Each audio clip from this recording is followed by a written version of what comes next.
이제부터는 아무도 나를 괴롭히지 마십시오. 나는 내 몸에 예수의 상처 자국을 지고 다닙니다. 아멘.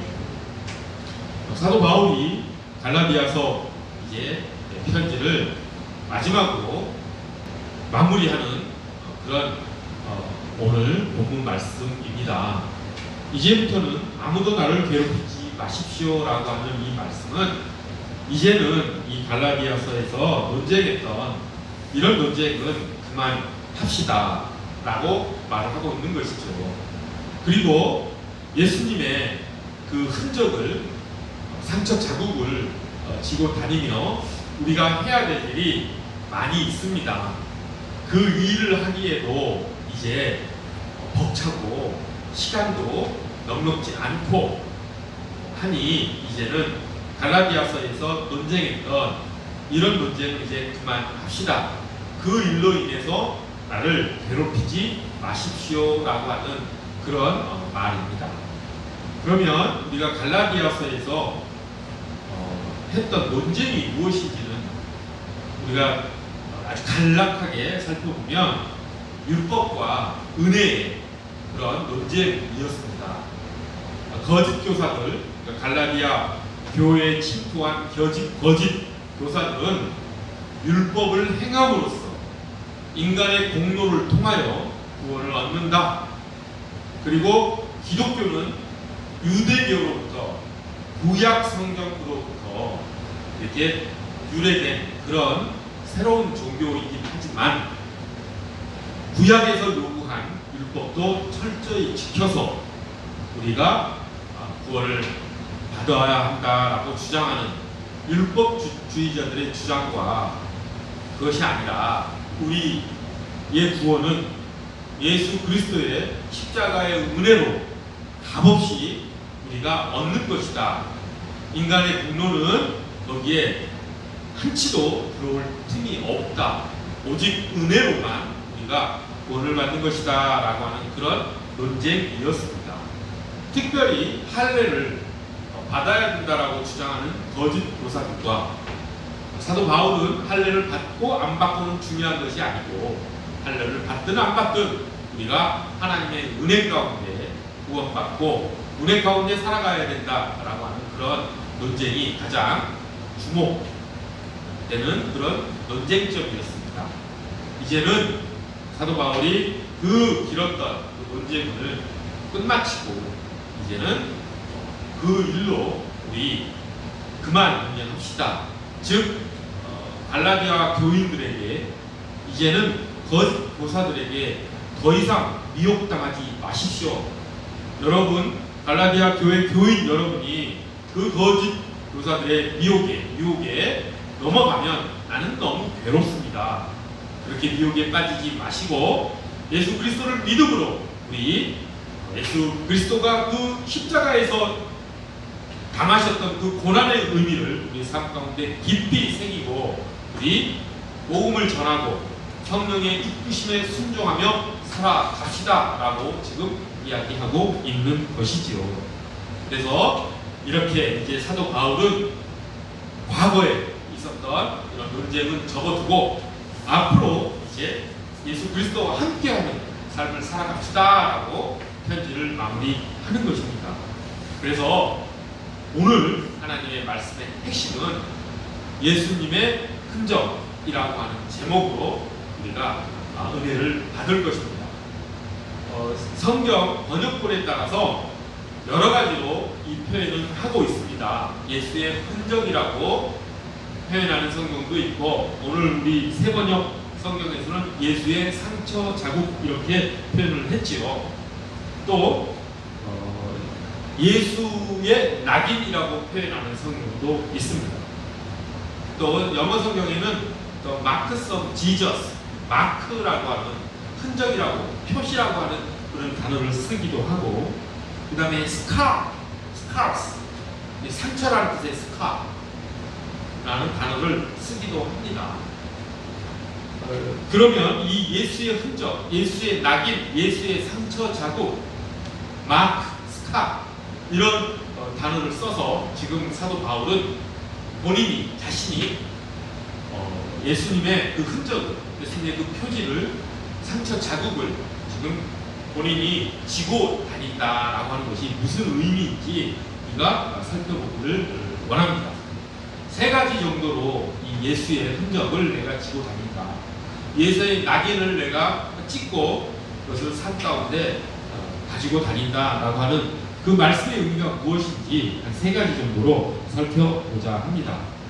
먼저 첫 번째는 13세기 정도 프란체스코라고 하는 성인이 있었지요. 그분은 예수님에 대한 사랑이 너무도 깊고 절절해서 많은 그 예수님으로부터 은혜를 받고 또 기적도 많이 행했고 또한 가난한 자, 소외된 자를 위해서 많은 선행을 베풀었던 그런 아주 유명한 그런 분이셨죠. 아주 그리스도를 가장 많이 닮은 분으로 우리가 알고 있는 그런 분입니다. 그래서 이 프란체스코는 많은 그런 기적을 체험을 하게 되는데 그 중에 하나가 온 몸이 아니고 예수님이 십자가에 못 박히신 그 자국이 프란체스코의 몸에도 남게 되는 그런 기적을 체험합니다. 그러니까 예수님이 십자가에 못 박히면 몸에 네 군데에 옷자국이 나겠죠. 두 손과 두 발. 그리고 로마 병사가 예수님이 죽었는지 안 죽었는지 확인하기 위해서 창으로 옆구리를 칩니다. 그래서 심장을 찔러서 죽음을 확인하는 그 상처가 남지요. 그래서 5군데의 상처, 그래서 오상이라고 하는 표현을 하지요. 그런데 프란체스코는 그 오상을 죽기, 프란체스코가 사망하기 1년여 전에 그 오상을 받고 죽기까지 계속 그 상처를 간직하고 있었다라고 합니다. 상처가 더 깊어지지는 않고 그냥 그대로 상처죠. 그리고 프란체스코는 그 고통을 느끼면서 마지막 1년여의 기간을 보냈다고 합니다. 그렇게 프란체스코가 오상의 경험, 예수님의 그 상처의 경험을 그렇게 신비적으로 기적적으로 얻게 된 것은 그냥 어떤 기적을 보여준 것으로만 의미가 있는 것이 아니라 프란체스코의 마음은 그런 마음이 있었다고 합니다.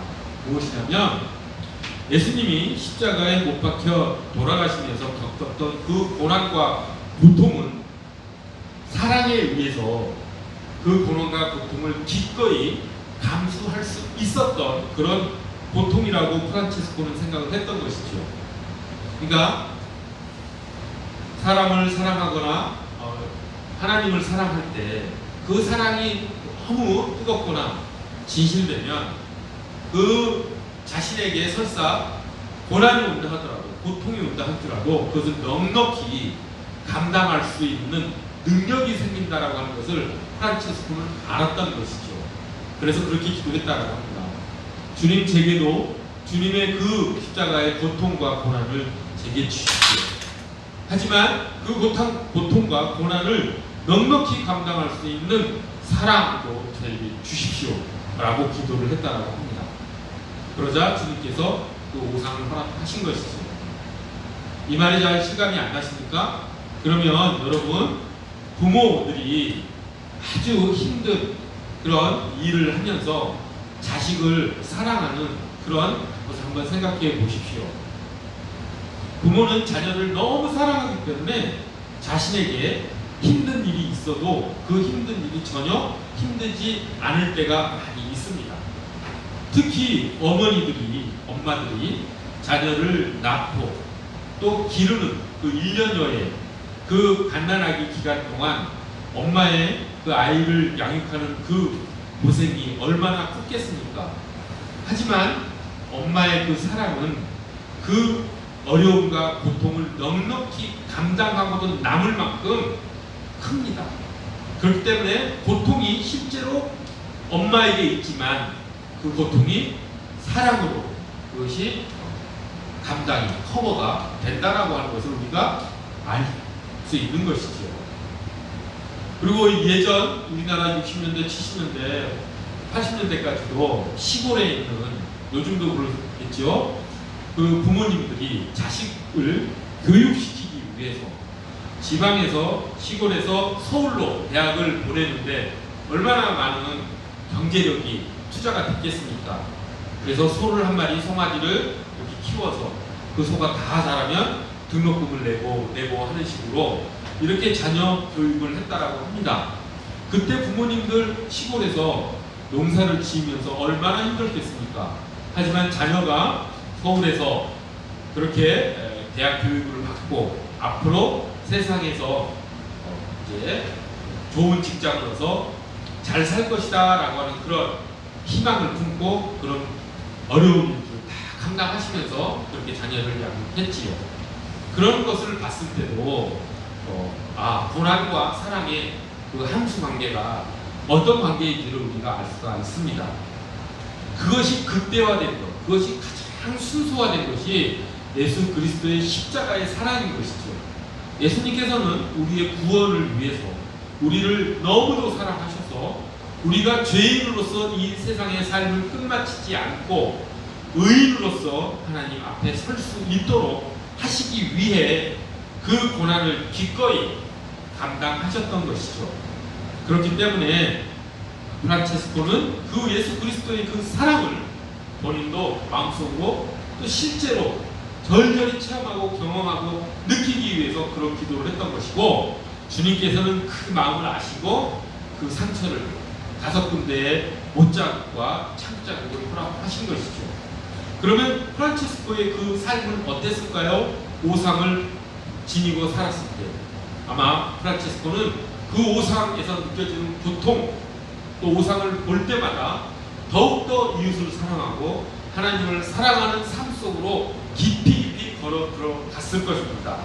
본인의 안위나 본인의 편안함이 아니라 정말 하나님과 이웃을 위한 사랑의 삶으로 더 깊이 더 높이 나갔던 그런 삶이 프란체스코의 삶이었을 것이라고 저는 확신을 합니다. 그렇기 때문에 하나님께서 프란체스코에게 5가지 상처를 주셨던 것이죠. 이렇게 예수님의 상처자국, 예수님의 흔적은 그 사람의 삶을 변화시키는 원동력이 된다는 것을 우리가 알 수가 있습니다.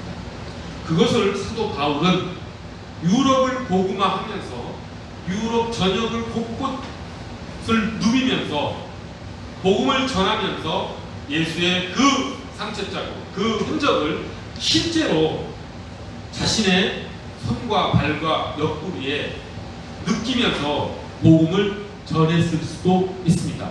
제가 단언하지는 못하지만 충분히 예수 그리스도의 영성이나 여러 가지 정황을 살펴봤을 때 그럴 가능성도 충분히 있습니다. 그것이 단순히 신비주의적 어떤 상상에 불과하다, 실제로 그러지 않았을 것이다 라고 우리가 굳이 그냥 제껴놓을 필요는 없을 것 같습니다. 아마 사도 바울은 실제 프란체스코가 가졌던 그런 오상 체험을 충분히 했을 수 있을 것이라고 생각을 합니다. 그렇게 사도 바울은 유럽을 복음화하면서 예수님의 상처 자국을 지고 더 깊은 사랑을 그 사람들에게 전하기 위해서 이렇게 열정을 가지고 나아갔던 그런 고백을 지금 갈라디아서 마지막에 나는 내 몸에 예수의 상처 자국을 지고 다닙니다. 그러니 더 이상 거짓 교사들의 미혹에 빠지지 마십시오라고 갈라디아 교인들에게 간절히 지금 호소하고 있는 것이죠. 이렇게 첫 번째로 실제로 5군데의 상처를 사도 바울이 지고 다녔다라고 우리가 첫 번째로 예수님의 그 흔적의 의미를 찾아볼 수가 있습니다. 두 번째, 사도 바울이 예수님의 상처 자국, 흔적을 지니고 다닌다라고 하는 의미는 고린도후서 11장을 보면 우리가 알 수가 있죠. 실제로 사도 바울은 예수님의 복음을, 예수 그리스도의 그 은혜를 그 유럽의 그 이방인들과 유대인들에게 전하면서 온갖 박해와 조롱을 당하면서 복음을 전했기 때문에 실제로 몸에 상처를 입으면서 복음을 전했지요. 그리고 갈라디아서 이 편지를 쓰고 있는 그 순간에도 그 상처 자국이 사도 바울의 몸에 있었습니다. 사도 바울은 고린도후서 11장에 40대에서 한 대 감한 태형, 39대의 태형을 5번 받았고, 또 로마인의 태형을 또 받았고, 감옥에 갇혔고, 돌에 맞아 거의 죽었고, 바다를 항해하다가 파선이 되었고, 일주일을 그런 태풍 폭풍 가운데 지냈고, 강의 위험과 바다의 위험과 짐승의 위험과 여러 가지 고난 가운데 복음을 전했음을 사도 바울은 고린도후서 11장에서 고백을 합니다. 그러한 고난과 고통을 겪으면서 복음 전도자로서의 삶을 살았을 때 났었던 그 상처 자국을 실제로 사도 바울은 가지고 있었던 것이죠. 그리고 그 상처 자국을 지금 갈라디아서 고린들에게 이야기하면서 제가 이 상처 자국을 지니면서 지금 예수 그리스도의 말씀을 전하고 있습니다. 그러니 제발 그 거짓 교사들의 그 꼬임에 넘어가지 마십시오 라고 호소하고 있다라고 또 우리가 생각할 수 있습니다. 사도 바울은 지금 그 상처 자국이 자기가 얼마나 큰 일을 이루어냈는지, 내가 얼마나 큰 어려움을 겪고 내가 지금 이 일을 하고 있는지 과시하기 위해서 결코 이런 말을 할 뿐이 아니지요. 그 상처 자국은, 그 아픈 고통의 순간들은 더 큰 사랑, 예수 그리스도께서 베푸셨던 그 사랑과 정말 근접한 가까운 그런 사랑의 마음을 가지고 사람들에게 복음을 전했기 때문에 그런 상처 자국을 얻는 그런 복음 전도의 삶을 살았더라도 사도 바울은 넉넉히 사랑으로서 그 고난들을 이겨낼 수 있었다라고 하는 것을 지금 고백하고 있는 것이죠. 그렇게 예수 그리스도의 삶과 비슷한 가까운 삶을 살았음을 사도 바울은 지금 이야기하면서 우리 예수 그리스도의 그 사랑 안으로 우리 함께 걸어 들어갑시다. 그리고 그 사랑을 세상에 널리 전합시다. 그 거짓 교사들의 미혹에는 이제 더 이상 우리 한눈 팔지 맙시다 라고 이야기하고 있는 것이라고 저는 확신을 합니다. 이렇게 두 번째 예수님의 흔적, 상처 자국의 그 의미를 우리가 살펴봤습니다. 자, 그런데 우리는 이 말씀을, 이 예수의 흔적을 사도 바울처럼 우리도 가지고 살아가야 된다라고 하는 그런 다짐을 해야 되겠죠. 그렇게 살아가야 될 것입니다. 그런데 우리 현실을 바라봤을 때 우리가 프란체스코나 혹은 사도 바울이 가졌던 예수님의 그 5가지 상처를 우리 몸에 기적적으로 체험하는 것은 사실상 잘 일어나지 않는 일, 신비적인 기적이죠. 그것을 우리가 하나님께 달라고 기도할 수도 있지만 그런 일은 잘 일어나지 않는 것이 또 우리의 삶이죠.